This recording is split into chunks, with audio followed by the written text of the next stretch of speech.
Hey everybody, welcome back to BK's Bullets. Today we're doing an overview of Superman Final Crisis Legion of Three Worlds, the deluxe edition.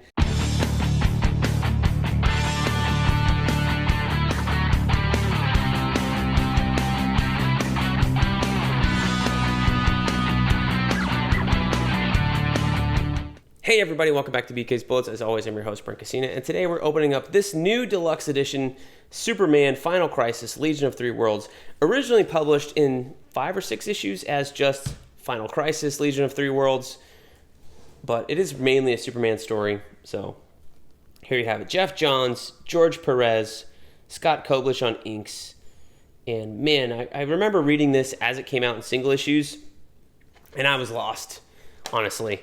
I was not a Legion fan. I think the only Legion stuff I had read, yes, there's Superboy Prime.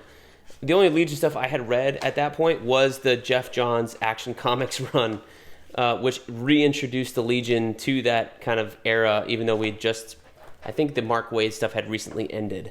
But anyway, this is an adventure that takes place within the pages of Final Crisis. Like, Superman goes off in...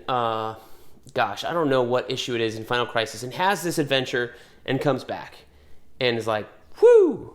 All right, well, now back to what we were doing in Final Crisis. So that's really the only reason why this exists.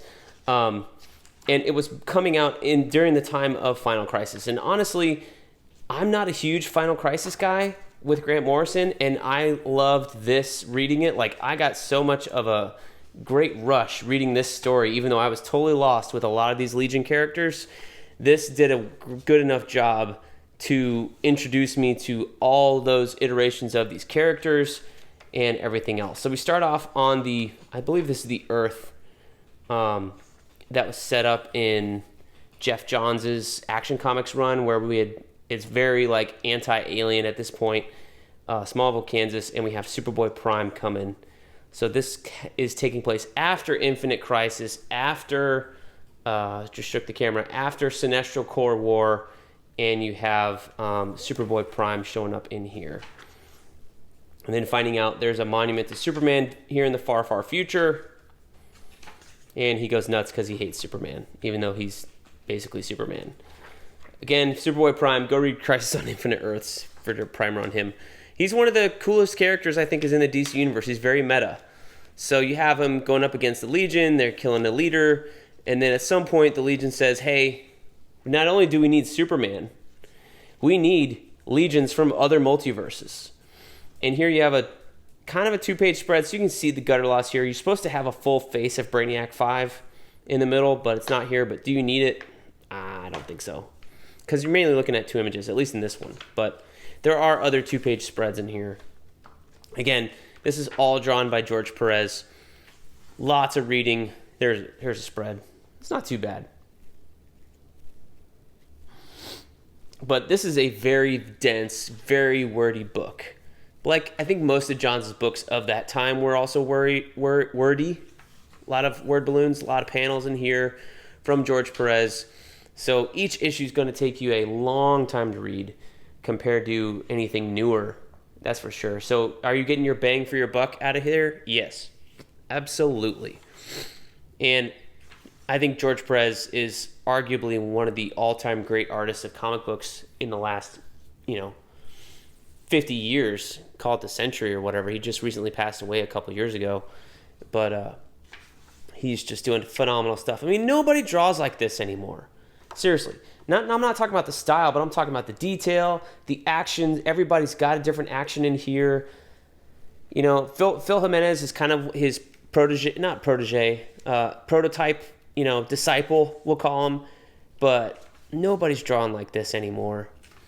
Everybody's doing bigger panels, less in the imagery, less in the backgrounds.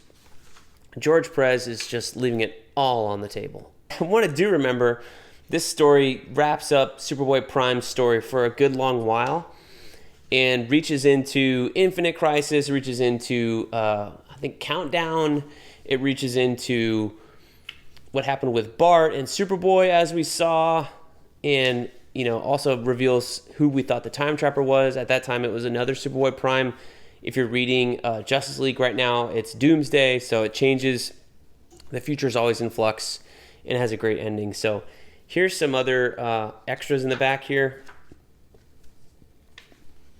And I thought this was interesting to see the pencils that he had and then the inks and the colors here. So very, very loose. Scott Koblish, I would say this one is looser than the other one, but Scott Koblish is a hell of an inker, and you can just appreciate the amount of work he did on this book. And when looking at things like this, I don't know, to me, the colorist here, whatever they did, if they had him redraw it or whatever, definitely ruined that image.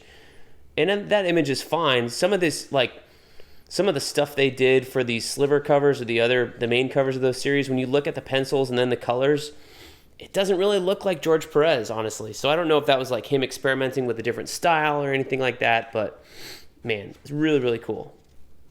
And then, of course, the cover to this was basically the cover to DC Universe number 0,